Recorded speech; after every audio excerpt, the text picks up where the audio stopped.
Right now, I'm in a completely empty room.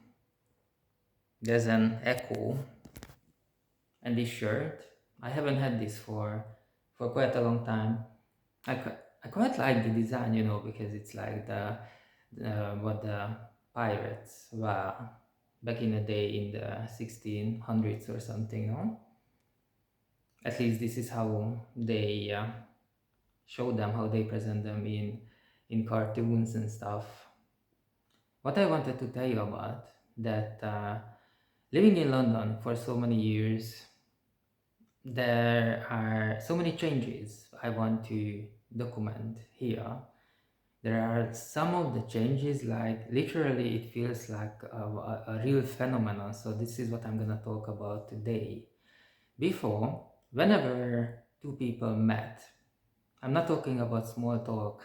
It was, for example, when I moved to London, it was completely normal that when you were on the plane flying from Eastern Europe, where I'm from, flying from Eastern Europe to London, you were having a conversation for 1.5 hours, 2 hours, depending on the route the plane was taking.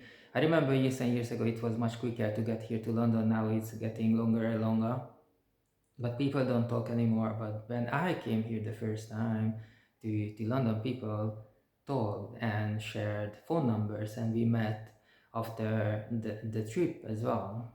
This is how the first time I went to Elstree, where the famous movie studio here in London, where they shoot the original Star Wars trilogy, at least the first part, The New Hope. And in this conversation, when two people meet, strangers, total strangers, and they spend time together about an hour, then they talk. And usually before, it was always about complaints, what people don't like, or where they traveled. That's it. That's the two things. That the two topics. That's it. People they don't like, or the travel they liked. That's it. No real information was shared. It just basically basic experiences. And now it's changing. And today I spent with someone an hour because we were doing something. So we never met with each other. And this person talked about. So I did not come up with this topic. And this is a regularly reoccurring topic.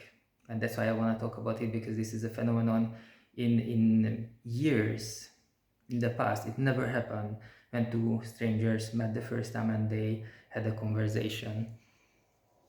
That this person talked about how grateful they were when they first moved to abroad, grateful for the person, usually it's a family member, who went abroad first time and then supported the family back at home. And we're not talking about close family, it's about like second cousin or something like that. So not a close family member, and then supported this person all the way to come from Eastern Europe to West Europe and establish himself, to go to school, the education system, and find a good job and build a business. Before, no one ever talked about money this way, and now it's almost a normal thing that, oh, your accent is different, where are you from? And I would answer, I am from Eastern Europe. And they would go like, okay, they from there as well, or they from France or some other place, from Spain.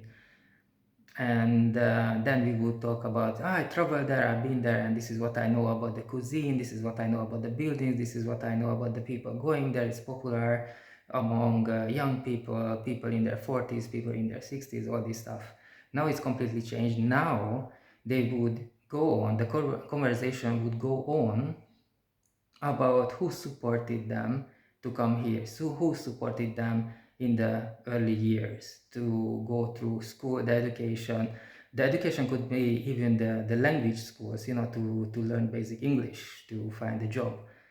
And yeah, and after that, when they established themselves here in London, where would they go? What other countries they go if they come back here, and so on.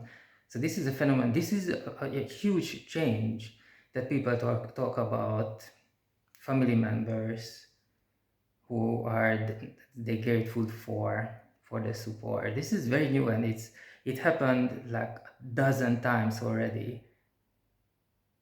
That it makes it a phenomenon, and that's why I wanted to talk about it. It's very interesting to me. I like it.